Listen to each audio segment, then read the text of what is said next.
The 25th anniversary of Raw was pretty much like The Last Jedi. It made no sense, I had no clue what was going on. And in general, it had some good moments, I ain't gonna lie. The Stone Cold Steve Austin part was phenomenal. It's always good to see Steve back on Raw.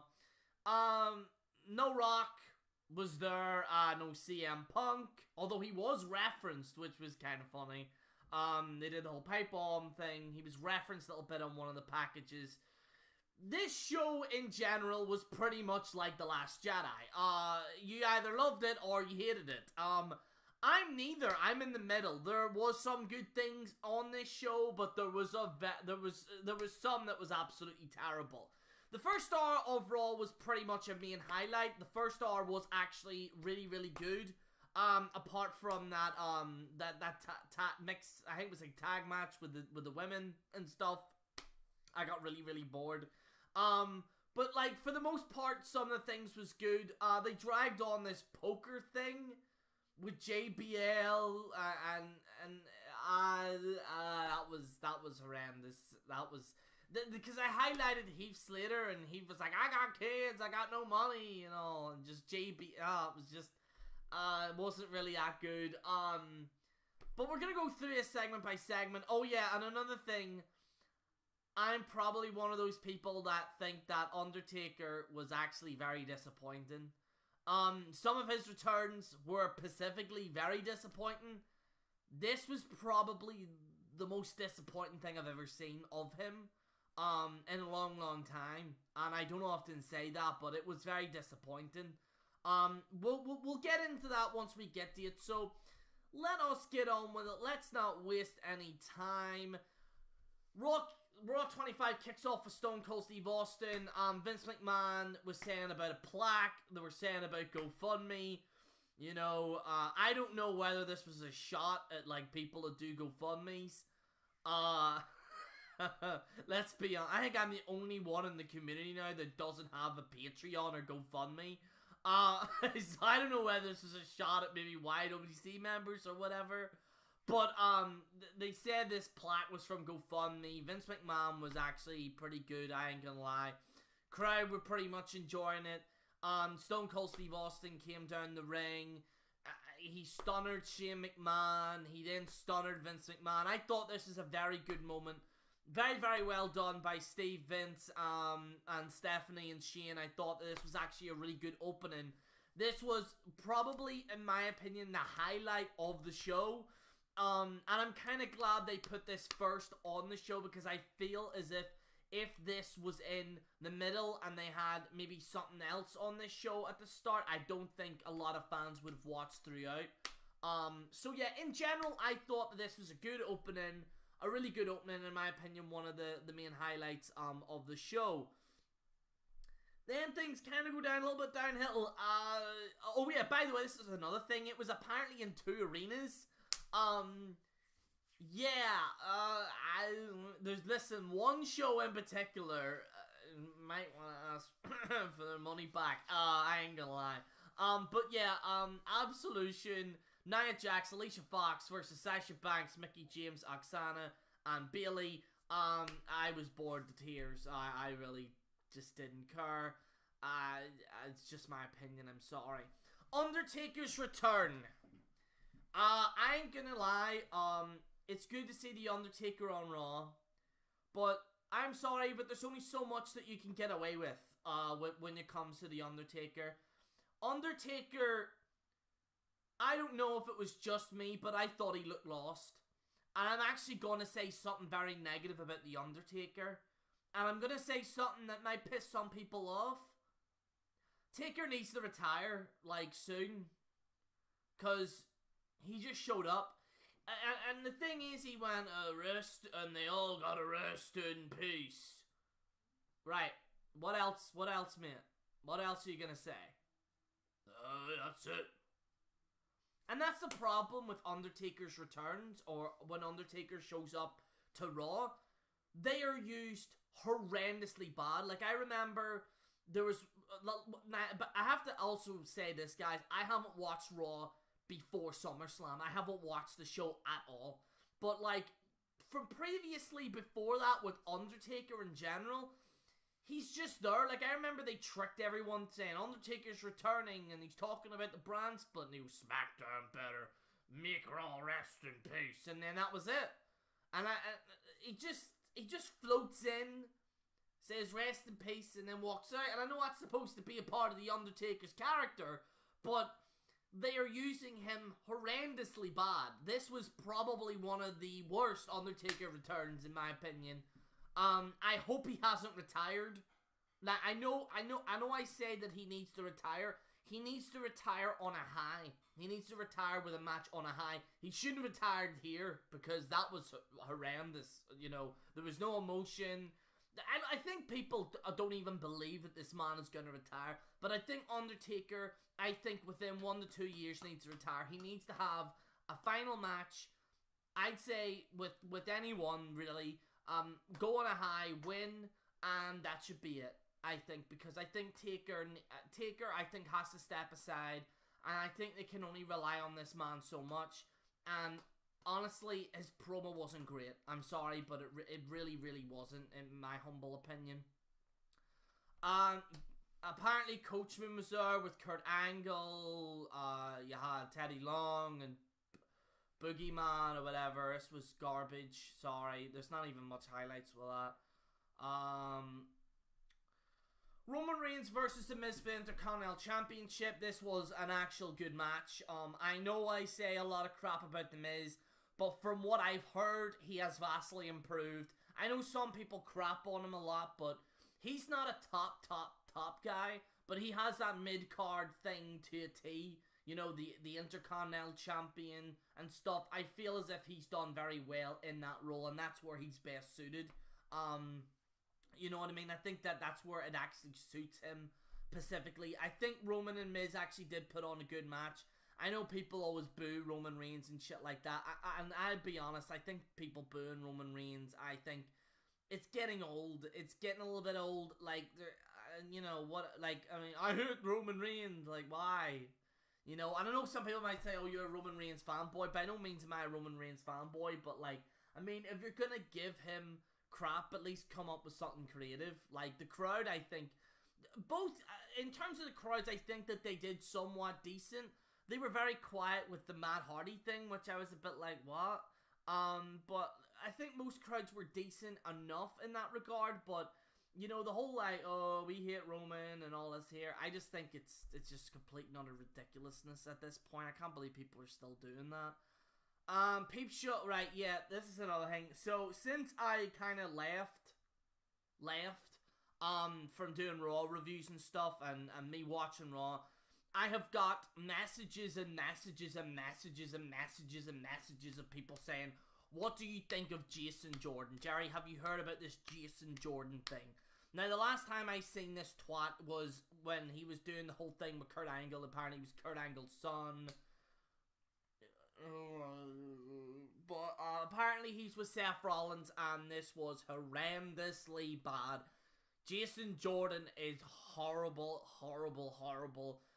Just let him go somewhere. And this is going to look bad for Seth as well.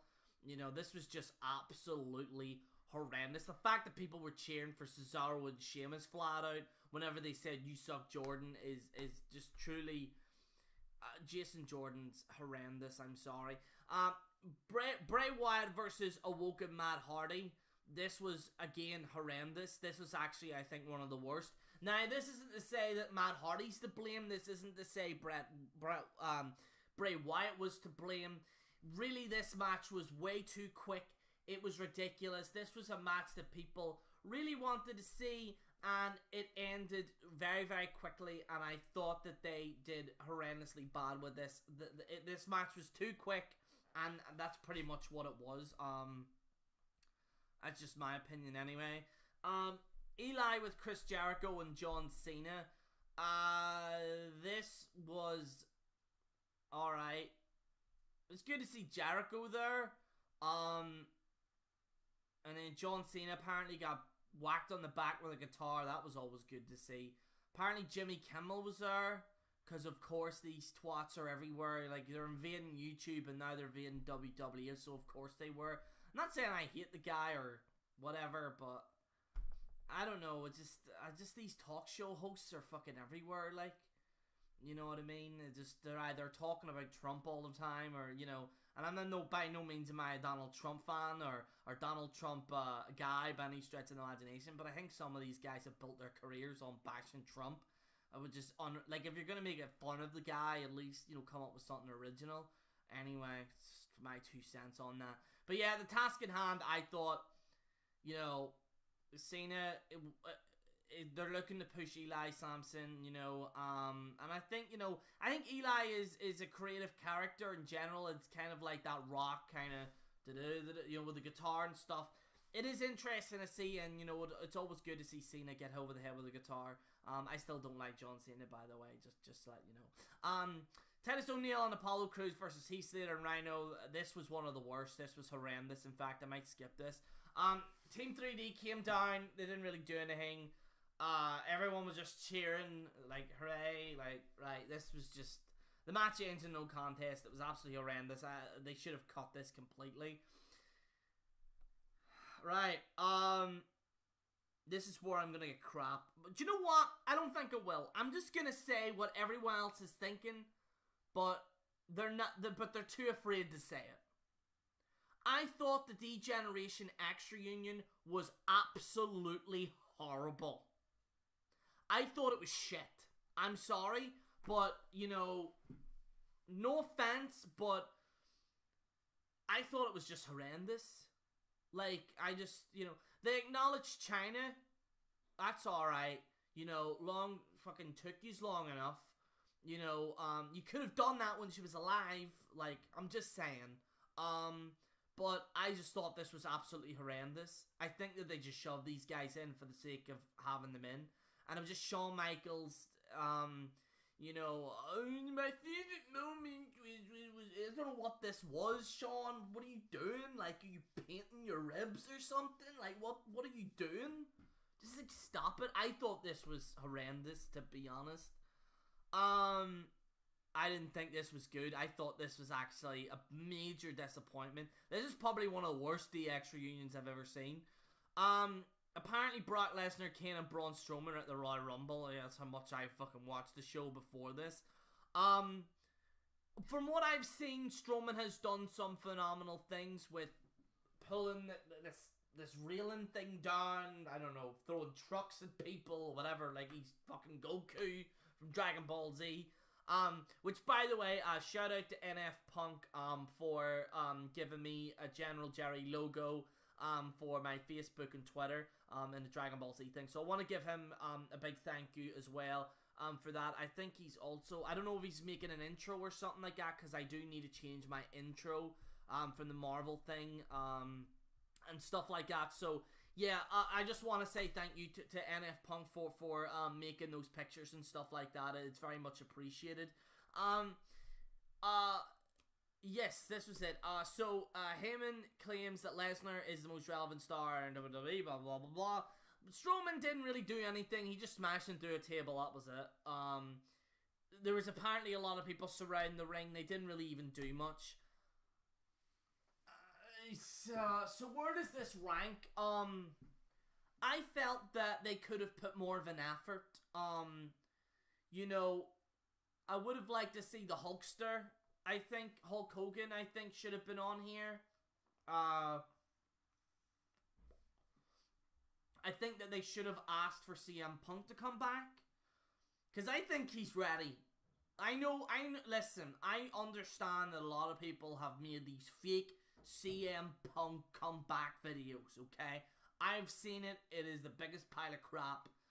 But I feel as if time has passed. I think WWE need to outreach to CM Punk. And I think CM Punk needs to come back ASAP. I'm telling you, you need this man to come back. It has to happen. That's just my opinion on that. But where does this show rank? Was it terrible? No. If it wasn't for Stone Cold, I think that this Raw would have gone downhill. I think this would have gone down as one of the worst anniversaries ever. The DX thing I was very disappointed in. I'm going to have to give this a... Fuck it. I'm going to have to give it a 6 out of 10.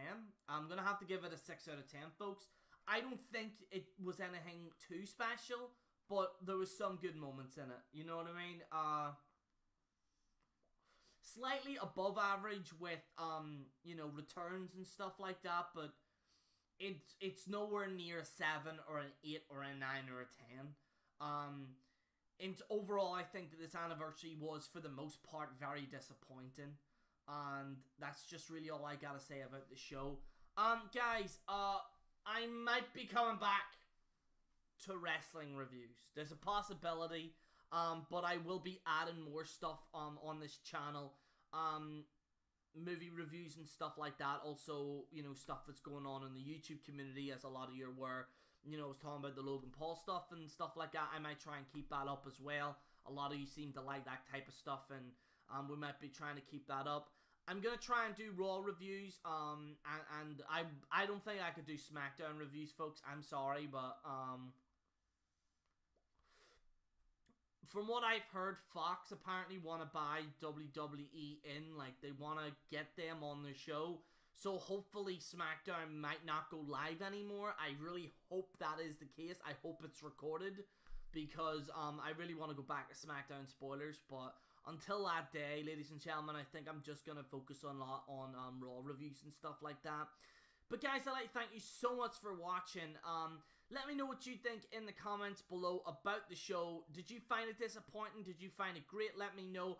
Also, guys, we are actually very close to 4,000. And I would like to see 4,000 maybe this year. 4,000 subscribers would be actually a pretty good thing. And it would be actually good to see. But yes, I will be back for the most part once I get time to do videos and stuff like that. I have been very, very busy with stuff, and I did really well last year. At the start of last year, I was probably uploading the best videos I've ever had in my life. But once the SummerSlam thing happened, before SummerSlam, I just couldn't watch this shit anymore, and I had to take a break. And I'm glad I took a break, because I know a lot of people are going to be burnt out now. So I think I made the right decision to start watching it now. So we're going to continue from doing the Raw reviews from now up until WrestleMania. And I'm going to try and do some Raw reviews and stuff like that. It's probably only going to get 10 views, because let's be honest, nobody watches this shit anymore. But anyway, guys, let me know what you think in the comments below. This is General Jerry on the General Jerry channel, signing out.